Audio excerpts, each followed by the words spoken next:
तो ये जो गिल साहब हैं उनको नेशनल सिक्योरिटी काउंसिल ने डिस्टिंग्विश्ड एक्शन अवार्ड दिया है उनके रोल के लिए। और रोल क्या है उनका? सीज फायर से जुड़ी हुई बातचीत को भारत और पाकिस्तान के बीच उन्होंने इसको कामयाब तरीके से करके दिखाया।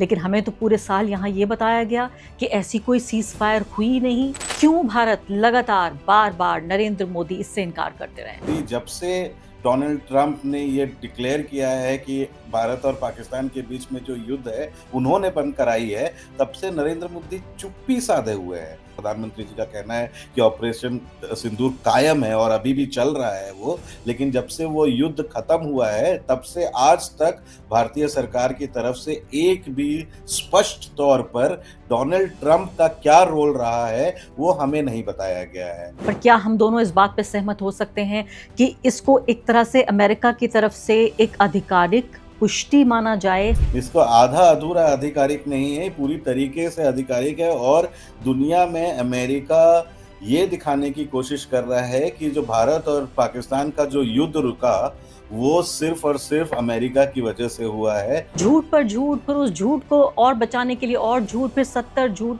क्यों बोले चले जा रहे हैं पिछले 7 महीने से? घरेलू डोमेस्टिक पॉलिटिक्स के अनुरूप जिस तरीके से उन्होंने पूरा फॉरेन अफेयर्स की अपनी विश्व गुरु की छवि बनाई है, वो एक तरीके से सिर्फ बढ़ा चढ़ा के नहीं है, वो एक तरीके से झूठी भी है। झूठी मूठी जीत को दिखाकर पाकिस्तान आगे बेच रहा है, किस तरह से लेवरेज कर रहा है और बिलियंस ऑफ डॉलर्स की डील उसे हासिल हो रही हैं। तो नैरेटिव के स्तर पर भी कहीं ना कहीं भारत बहुत ज़्यादा अपने को स्थापित नहीं कर पाया। डेलीगेशन भेजने के बाद, करोड़ों रुपए भेजने के बाद भी हमारे देश का मीडिया जो फेक खबरें चला रहा था उसको भी विश्व स्तर पर लेवरेज किया उन्होंने पाकिस्तान ने। और इस पूरे खेल में भारत जो है वो एक तरीके से अलग थलग होकर रह गया है। नमस्कार, द वायर में आपका स्वागत है। मैं हूं आरफा खानम शेरवानी। 2025 बिल्कुल अपने खात्मे पर है, 2026 की शुरुआत है। खबरों की दुनिया में हल्की मंदी छाई हुई है, लेकिन अगर मंदी नहीं भी होती तो जो खबर मैं आपको बताने जा रही हूँ अगले कुछ मिनटों में, जिस पे हम चर्चा करेंगे, वो एक ऐसी खबर है कि ना तो आपको किसी अखबार में नज़र आएगी, ना ही किसी टीवी चैनल पर नज़र आएगी। हो सकता है किसी अंग्रेज़ी अखबार के अंदर वाले पन्नों पर एक कॉलम में ऐसी खबर छप जाए जिसको आप कभी ना पढ़ पाएं, लेकिन यहाँ पर हम उसे मुख्य खबर बनाकर आपके सामने चर्चा कर रहे हैं। क्योंकि ये एक ऐसी खबर है कि पूरे साल 2025 में अगर एक खबर है जो पूरे खबरों के आकाश पर, राजनीति के आकाश पर, अंतर्राष्ट्रीय जो पूरे रिश्ते हैं उन पर छाई रही और साथ साथ आंतरिक सुरक्षा का मामला, वो है ऑपरेशन सिंदूर। और ऑपरेशन सिंदूर से ही जुड़ी एक खबर है जिसको आप तक लाने से बचाया जा रहा है, छिपाया जा रहा है। उसी खबर को हम आप तक लेकर आएंगे। खबर यह है कि जो इंडियन ओरिजिन के, यानी कि भारतीय मूल के अमरीकी अधिकारी हैं, उनका नाम है रिकी गिल। जी हाँ, ये खबर देखिए अपनी स्क्रीन पर सामने। तो ये जो गिल साहब हैं, मैंने आपको बताया रिकी गिल जिनका नाम है, उनको नेशनल सिक्योरिटी काउंसिल ने डिस्टिंग्विश्ड एक्शन अवार्ड दिया है उनके रोल के लिए। और रोल क्या है उनका? सीज फायर हुई है, नेगोशिएशन, सीज फायर से जुड़ी हुई बातचीत को भारत और पाकिस्तान के बीच उन्होंने इसको कामयाब तरीके से करके दिखाया। लेकिन हमें तो पूरे साल यहाँ ये बताया गया कि ऐसी कोई सीज फायर हुई नहीं जो यूनाइटेड स्टेट्स ने या डोनाल्ड ट्रंप ने जिसकी मध्यस्थता की हो। ये तो हमारे विश्व गुरु मोदी जी, जब पाकिस्तान बिल्कुल अपने हमारे कदमों पर आ गया था, उसके बाद वो गिड़गिड़ाया था, उसके बाद हमने इसे सीज फायर को अंजाम दिया। यहाँ सवाल ये नहीं पैदा होता कि भारत ने सीज फायर किया या नहीं। अगर भारत के हित में ये था तो प्रधानमंत्री को इस बात का पूरा अधिकार था कि वो ये फैसला लें कि कब उन्हें सीज फायर करना है, कब उनको युद्ध करना है। लेकिन सबसे बड़ी बात जो है इसमें, पहली बात तो देश को विश्वास में लेना, नंबर 1। और देश को विश्वास में लेने का मतलब ऑपोजिशन को विश्वास में लेना है, अपनी सरकार को विश्वास में लेना है। और दूसरी बात यह है, विश्वास में लेने के अलावा जो पारदर्शिता अपनाने की बात है। यहाँ मेरी सबसे बड़ी शिकायत ये नहीं है कि युद्धबंदी नहीं होनी चाहिए थी। अगर युद्धबंदी अच्छी है भारत के लिए, भारत के हित के लिए, तो युद्धबंदी हो, और अगर युद्ध अच्छा है तो युद्ध हो। लेकिन सबसे महत्वपूर्ण बात यहाँ पर यह है कि ये जो, जैसे कहते हैं मोदी जी, हिपोक्रेसी की भी सीमा होती है। यानी लगातार इस बात को छिपाया गया। और अब हम क्या ये कह सकते हैं कि आधिकारिक रूप से इस बात की पुष्टि हो चुकी है अब कि बाकायदा भारत और पाकिस्तान के बीच सीज फायर की मध्यस्थता अमेरिका ने की, वो भी भारतीय मूल के एक अमरीकी अधिकारी के जरिए इस मध्यस्थता को अंजाम दिया गया।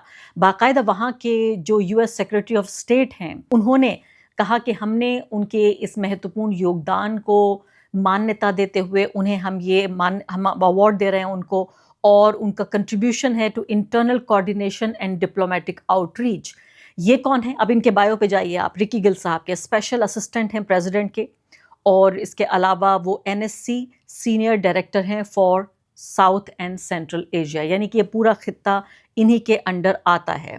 इसके अलावा दूसरी खबर स्क्रीन पे देखिए आप, इसी से जुड़ी हुई है, और यहाँ सवाल ये पैदा हो रहा है, इसमें लिखा है कि Pakistan leverages India conflict to ink record $4 billion arms sale to Libya. Libya को $4 बिलियन की हथियार बेच रहा है पाकिस्तान। यानी ये जो भारत के साथ जो युद्ध हुआ था उसी को आगे रखते हुए कि हम कितने कामयाब रहे। ये पूरे तरीके से मैं कहूँगी ये वाली डील हो या इससे पहले सऊदी अरब के साथ डील है, इसको लेकर पहले भी मैं आपके सामने पेश होती रही हूँ। द वायर भी कार्यक्रम करता रहा है कि कैसे नैरेटिव की जो धरातल है, नैरेटिव की जो ज़मीन है, उस पर कहीं ना कहीं भारत पूरी तरह कामयाब नहीं रहा। ऑपरेशन सिंदूर का जो ये पूरा मुद्दा आया उसके बाद से, और इसीलिए पहले सऊदी अरब के साथ डील की गई पाकिस्तान के ज़रिए, और वो डील इतनी, मैं कहूँगी इस तरह की डील थी जिसमें ये कहा गया कि अगर सऊदी अरब पे हमला होता है तो वो पाकिस्तान पे माना जाएगा, और पाकिस्तान पे हमला होता है तो सऊदी अरब पे माना जाएगा। इतनी गहरी साँठ-गाँठ इन दोनों देशों के बीच, और ये लिबिया के साथ दूसरा इन्होंने करार किया है। अब यहाँ पर अखबार जो हैं वो बहुत, मैंने कहा, छोटी-छोटी खबरें छाप रहे हैं, मैं उस पर अभी आऊँगी। हमारे साथ मेरे सहयोगी अजय आशीर्वाद इस वक्त मौजूद हैं। राष्ट्रीय, अंतर्राष्ट्रीय सभी खबरों पर नज़र रखते हैं। अंतर्राष्ट्रीय पहलू तो अजय मैंने बताया दर्शकों को, और हिंदुस्तान टाइम्स ने एक छोटा-सा प्रोफाइल भी उनका किया है कि वो कौन हैं, तो कह रहे हैं कि सीनियर डायरेक्टर हैं, साउथ और सेंट्रल एशिया के स्पेशल असिस्टेंट हैं। यानी ख़ास जो है उनकी भूमिका है, यूएस प्रेसिडेंट के स्पेशल असिस्टेंट हैं, और उनको ये अवार्ड मिला है। इसके बारे में इनकी डिग्रियों को भी गिनाया गया है यहाँ पर कि अलग-अलग कहाँ-कहाँ से इन्होंने, कैलिफ़ोर्निया से इन्होंने डिग्री की है, यूनिवर्सिटी ऑफ कैलिफ़ोर्निया बर्कली से उन्होंने किया है, और काफ़ी महत्वपूर्ण ये व्यक्ति माने जाते हैं। अब मैं आपसे घरेलू स्तर पर ये पूछना चाहती हूँ कि लगातार कांग्रेस पार्टी ये कह रही है कि कम से कम 50 बार डोनाल्ड ट्रंप ने पिछले 6 महीने से ज़्यादा में ये कहा कि मैंने कराई ये सीज़ फायर, मैंने कराई ये युद्धबंदी, मैंने फ़ोन किया, मैंने ये कहा कि अगर तुम्हारे साथ मैं ट्रेड नहीं करूँगा, कारोबार नहीं करूँगा, अगर युद्धबंदी नहीं होगी। क्यों भारत लगातार बार-बार नरेंद्र मोदी इससे इनकार करते रहे? आरफा, मुझे लगता है नरेंद्र मोदी इसमें अगर इनकार भी कर देते तो भी वो हमारे लिए एक बड़ी बात होती, मगर नरेंद्र मोदी जब से डोनाल्ड ट्रंप ने ये डिक्लेयर किया है कि भारत और पाकिस्तान के बीच में जो युद्ध है उन्होंने बंद कराई है, तब से नरेंद्र मोदी चुप्पी साधे हुए हैं। वो एक भी बात कुछ भी नहीं कह रहे हैं, और बीजेपी के लीडर भी इस तरीके से कुछ ऐसे छोटे-मोटे लीडर आकर कह देते हैं कि ये ट्रंप ने नहीं कराया है, लेकिन जो ऑफिशियल जो जिनसे ये बातें आनी चाहिए, चाहे वो नरेंद्र मोदी हो, चाहे वो कैबिनेट कमिटी ऑफ सिक्योरिटी हो, उनसे अभी तक ये सारी चीजें बात नहीं आई है। बीच में बस एस जयशंकर के ने एक टेंजेंशियल कमेंट में बस इंडिकेट किया था कि ऐसा हमने किसी को परमिशन नहीं दी कि हमारे भारत और पाकिस्तान के बीच में वो इंटरनल मैटर्स में घुसे। बस इतना कहा था, उन्होंने भी साफ तौर पे नहीं कहा था कि इसमें डोनाल्ड ट्रंप का रोल क्यों है। आज तक जब से ऑपरेशन सिंदूर खत्म हो चुका है, हालांकि नरेंद्र मोदी जी का और प्रधानमंत्री जी का कहना है कि ऑपरेशन सिंदूर कायम है और अभी भी चल रहा है वो, लेकिन जब से वो युद्ध खत्म हुआ है तब से आज तक भारतीय सरकार की तरफ से एक भी स्पष्ट तौर पर डोनाल्ड ट्रंप का क्या रोल रहा है वो हमें नहीं बताया गया है। इसके बनाम अगर आप यूएस में देखें तो लगातार डोनाल्ड ट्रंप कहे जा रहे हैं कि उनको नोबेल प्राइज मिलना चाहिए, जिस तरीके से उन्होंने कई युद्धें रुकवाई हैं, किस तरीके से मीडिएट किया है, और बल्कि ये भारत और पाकिस्तान का जो युद्ध है उसको भारतीय सरकार ने नहीं, उन्होंने ट्विट एक्स पे जाकर उन्होंने ये कहा कि उन्होंने रुकवाया है। और आज जो रिकी गिल को सम्मानित किया गया, रिकी गिल कोई ऐसे वैसे छोटे ऑफिशियल नहीं है वो, जैसा कि आपने उनका परिचय दिया कि किस तरीके वो सीनियर डायरेक्टर है साउथ एशिया और सेंट्रल एशिया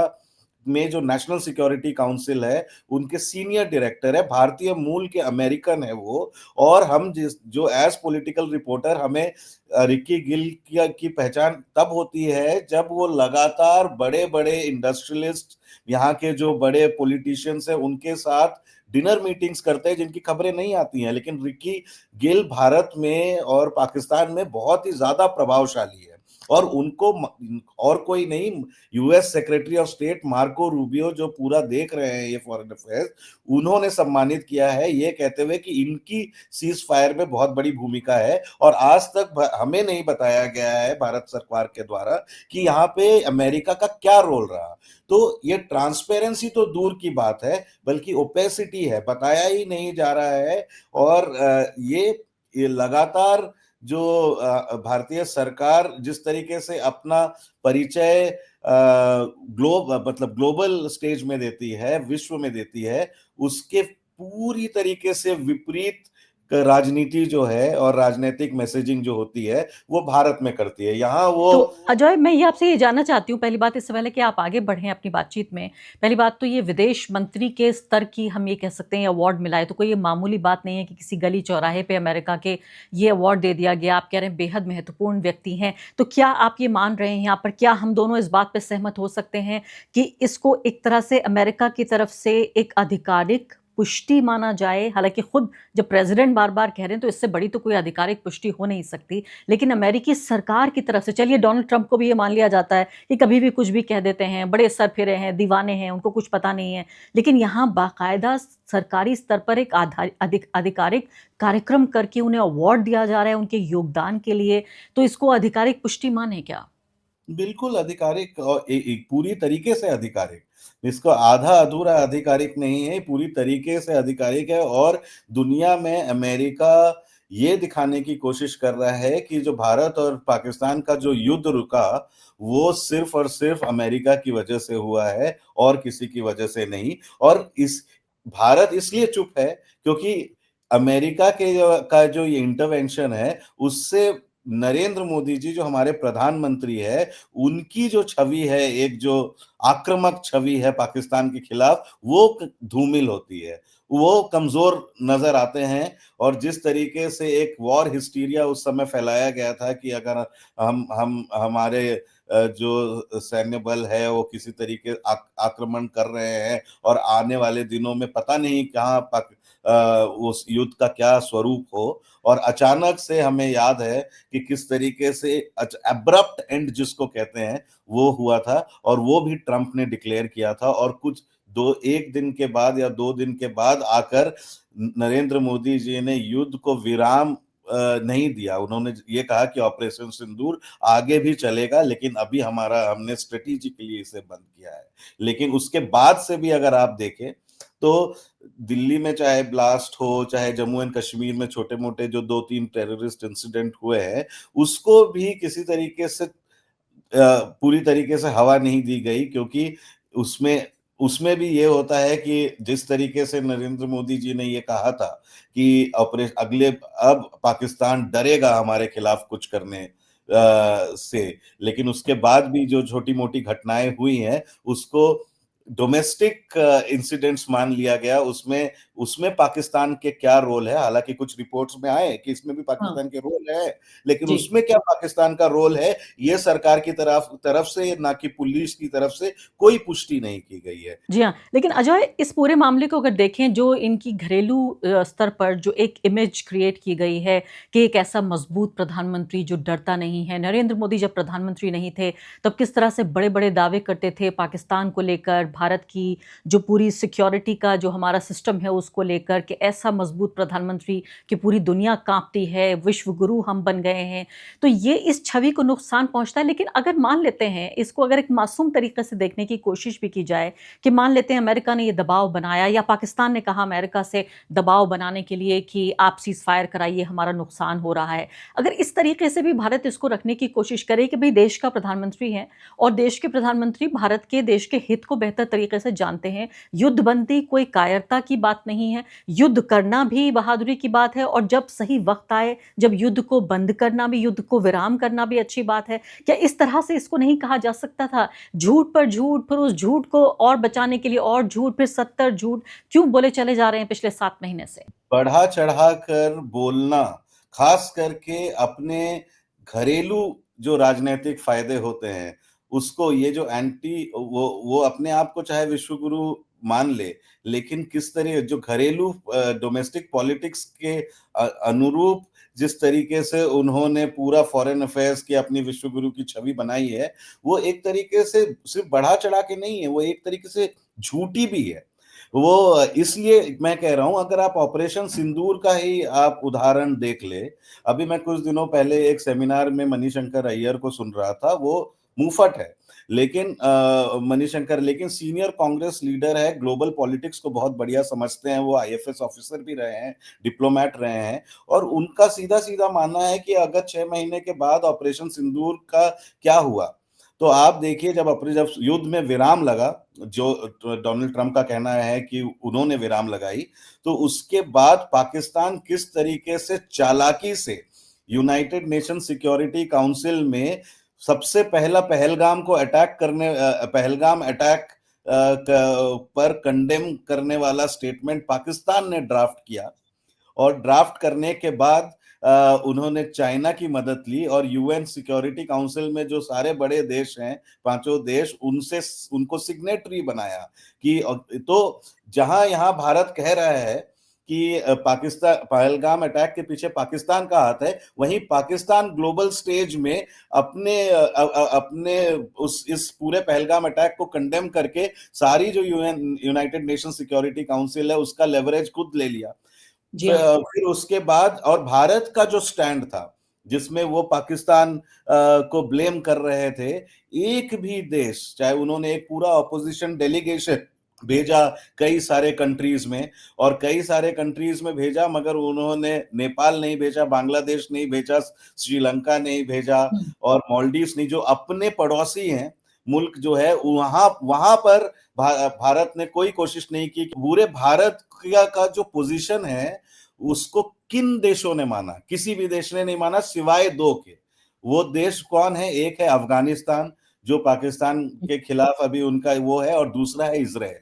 और इजराइल। कोई भी बड़ा देश जहां पर ऑपोजिशन के, या जो बाई पार्टीजन डेलीगेशन था, जहां ऑपोजिशन और बीजेपी के लोग दोनों थे, वहां पर उनका वो जाग गए, लेकिन अपना अपना सारा कुछ बताया, लेकिन किसी ने भारत के पोजीशन को नहीं माना।